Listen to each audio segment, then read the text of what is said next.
people. But you know what I wanted to talk about tonight is really more to the young people in the crowd. And I always get asked a question, probably more often than anything else. What does it take to win? Good game plan, good preparation, good system on offense and defense, ability to adapt and adjust during the game. But you know what my answer always is? It's mindset. It's how you think. It's the vision that you have for what you want to accomplish. You know, some people want to climb Mount Everest. That's their vision. Someone else, like Michael Johnson, would spend 1,000 hours taking 1/10 of a second off his 400-meter time so he could win 2 gold medals, the 200 and the 400, instead of 1. But whatever your vision is, and you know, we have 2 sets of eyes. We have the eyes that see everything that happens, and we have the eyes of the soul, which is really what's important to us, what we want to accomplish and what we want to do, and what our vision is. And once you have that, then you have to be committed to a process, which is the things that you have to do to be successful at whatever that vision is. It can be something as simple as, I want to lose 20 pounds. Well, it's easy to find a defined process of what you have to do that. It's not difficult to find. But the third thing, and the thing that most people struggle with most, is you have to have the discipline to execute, day in and day out. Most people have a vision. They can define what it takes to accomplish the vision, but can they execute it? Do they have the discipline to make the right decisions? And what is discipline? And what you're supposed to do, when you're supposed to do it, the way it's supposed to get done. But more specifically for all of us, and I think what I use with the players so that they can relate to it, is I have this little thing over here that I know I'm supposed to do, but I really don't want to do it. Can you make yourself do it? Then I have this little thing over here that I know I'm not supposed to do, but I want to do it. Can you keep yourself from doing it? Now, these decisions we can relate to, all of us, because we probably make 100 of those every day. And those choices and decisions certainly determine whether we can stay committed to a process that's going to help us accomplish the vision that we have. So your mindset is very, very important. And once you can do all those things, can you stay focused on the process, or will you get overcome by the circumstances? Can you stay focused on the vision, or will you get overcome by the circumstances? Maybe you've seen it, I hope you have, but a few years ago when Chuck Pagano, the coach of the Indianapolis Colts, who's a good friend of mine, got diagnosed with cancer, actually couldn't coach during the season. The team went on and got in the playoffs, and he did the locker room speech where he talked about vision and circumstance. And he says, my vision is that I can see my daughters grow up and I can dance at their wedding.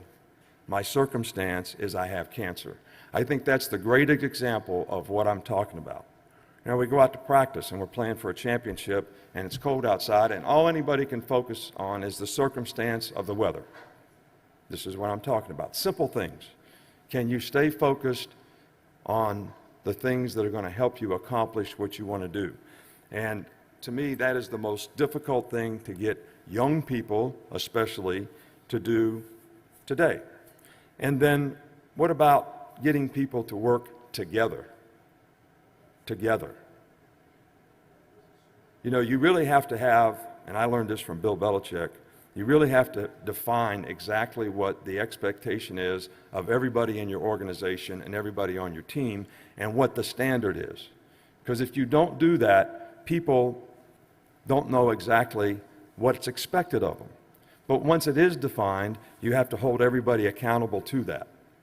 Because mediocre people don't like high achievers, and high achievers don't like mediocre people. And if you let those things coexist in your organization, you're never going to have any kind of team chemistry. And it takes a lot of leadership. And you know, what is leadership? First of all, be someone that somebody wants to emulate. Set a good example. And you cannot be a good leader if you don't care about other people, because you have to be willing to listen. And just listen for 3 things. And I say feel, felt, found. I know how you feel. I felt that way before. Here's what I found out. If you just do that for somebody, you will help them so much. And to serve someone else, you have to care. And you can't be a good leader if you're not willing to serve other people. And a good way to just take a little inventory of this, and I always say this, is how do you pray? Do you pray to be blessed? Or do you pray to be a blessing? Someone else has to bless you. You can be a blessing every day in everything that you do, but it's really going to be about serving other people. That really makes you special. And one thing that I'm really proud of this year is I think our team, sort of epitomizes all this stuff that I'm talking about right now, because there was a commitment to a common goal. Everybody had a common spirit in how they went about that goal, and a common commitment to the standard of that goal. And our team overcame tremendous adversity. They improved throughout the year. And I think if you use our team as an example, and you use some of these same things, some of the problems that we have that I read about on a daily basis in our country probably could be solved if people just made a commitment to a common goal. And they were together in spirit in how they wanted to attack that. And I'm really proud of the fact that we have a tremendous example on our team this year, and I don't even know if people recognize it, is in resiliency. Blake Sims. Blake Sims is a fifth-year senior. He's an African-American quarterback at the University of Alabama. No one ever thought he could play quarterback for Alabama. He got moved to running back. He ran the scout team for 4 years. Scout team. Scout team quarterback, scout team running back. Only did he get to be the second team quarterback last year when the second team quarterback decided to transfer because he didn't think he was going to play. This guy worked so hard to overcome adversity. After we had the spring game this year, I had a 10-year-old kid come up to me and say, "Coach, if Blake Sims is our quarterback, we will not win a game next year." True. Made me scratch my head a little bit. But now we're talking about a guy that's led his team to the SEC championship, just got voted by his teammates, and it wasn't even a close margin, the most inspirational player on his team. And because of his inability to pass the ball effectively, that's why nobody thought he'd ever be the quarterback at the University of Alabama. He just broke every single season passing record in the history of the school. And he led an offense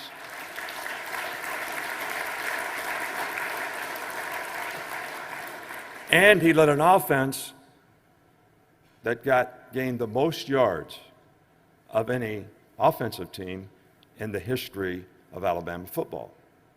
This is for a guy that no one thought could play.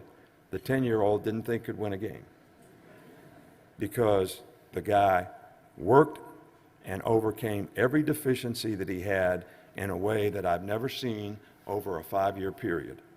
And I think it's a tremendous sort of lesson for all of us, all right, that vision I talked about, that process that I talked about, the discipline, staying focused on your vision rather than the circumstance that you're in. This is a great example of all of that.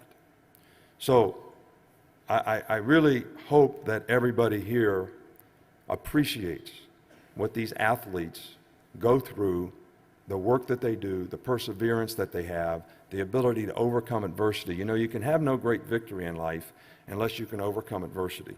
When I was coaching at Ohio State, ironically enough, that we're playing in the playoff, in 1981, we played Michigan at Michigan. We were 17-point underdogs. Woody Hayes was still alive and came back and talked to the team for the first time since he was fired as a coach. We had bad practice, negative vibes. We're 17-point underdogs. They had Anthony Carter, Butch Woolfolk. They had a really, really good team. And we'd already lost 2 games at Ohio State. It was way too many, for that place at that time. So there was a very, very negative attitude. Everybody was self-absorbed. Don't blame me. It's not my fault. Pointing fingers everywhere. Coach Hayes comes the day before we go to Michigan, and he gives a speech to the team. He says there can be no great victories in life unless there's tremendous adversity. And he equates our game with the war in the Pacific and talks about why is the war in the Pacific Pearl Harbor the greatest military victory of all time? Because of Pearl Harbor. We had to overcome so much. And he talked about what we had to overcome, and everybody got a positive attitude about the approach to the game. And we went there and played lights out and won the game like 14-9 or something. And it was one of the victories that I continually remember because we overcame so much to do it. And that's what made it such a great victory. And I'm going to leave you in closing, with my favorite sermon. And I know Landon Collins has heard this probably at least once a year for every year that he's been at the University of Alabama. But it's really an old Martin Luther King sermon about being all that you can be, about pride and performance, being the best that you can be. And he starts out saying, there's only one guy that I will let shine my shoes at the green stamp store in Montgomery, Alabama, because the pride that guy has and how he shines your shoes. And the great feeling that he gets when you tell him how much you appreciate the way he shined your shoes. And then he goes on to say, if you're going to be a street sweeper, be the best street sweeper you can be. Sweep the streets like Michelangelo painted the Sistine Chapel, like Shakespeare wrote literature. Let him put a sign up that says, the best street sweeper in the world lives right here. And if you can do that, you accomplish the best there is in life, knowing you did your best to be the best you could be at whatever you choose to do.